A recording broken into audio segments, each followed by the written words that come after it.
Getting your music onto TV and synchronizing your music into videos is something that I first found out about when I was playing FIFA actually. So in this episode, I am just going to share 3 possible ways you can go about getting your music onto TV for sync. Now, the very first one is probably the easiest one, and that is to submit your music to non-exclusive music libraries. Now, these libraries, generally speaking, allow you to submit the same track to multiple music libraries.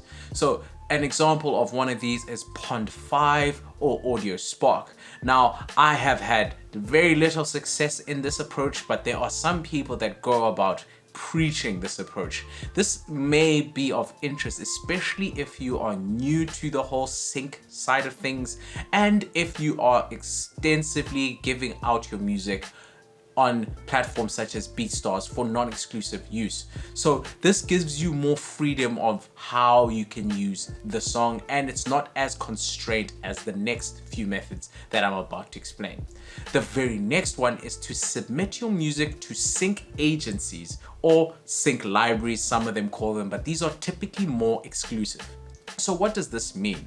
Generally speaking, these libraries take about 50% of all the income that is made, but this means that you do not have to go and meet clients directly to get your music out. So you don't have to do the networking. How it typically works: you make an album of a similar themed type of track, and then you submit it to a music library.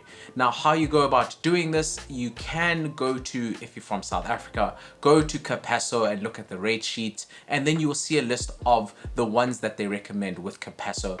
And the way the money flows is the sync agencies, typically in South Africa, also called music libraries, the exclusive ones anyway, and they give you royalties biannually, so every June and every December, roughly, depending on how they work.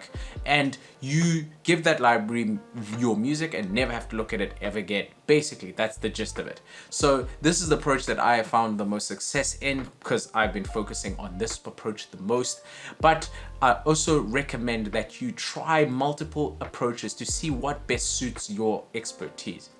The next one is to skip the middleman. So skip the libraries, skip the non-exclusive libraries, and go directly to music supervisors or the production house. Now, I have not tried this approach because there is a level of networking directly with these people to understand what they want, how they work, the music that they like. So there is a lot of networking side of things that has to go when you want to pitch directly. But the reward is you get 100% of the royalties when you approach this way, and this may be of financial value, bang for buck, in the long term if you pitch directly. But there are multiple ways to go about doing it. I highly suggest, if you're very new to this approach, try the non-exclusive libraries to see if you actually can tolerate doing all the minor detailing of work, the linking of keywords, etc. If you are okay with doing that, then you might as well go directly to the music supervisors. But if you do not like doing a lot of admin work, and that is a creative issue most of the time, then I highly suggest going through a sync agent, and they'll be doing the networking and all the admin side of things to get your music correctly registered and to make sure that your royalties make their way to you. But if you want to know more, don't forget to join my mailing list, and I'll leave it in the description below. But until next time,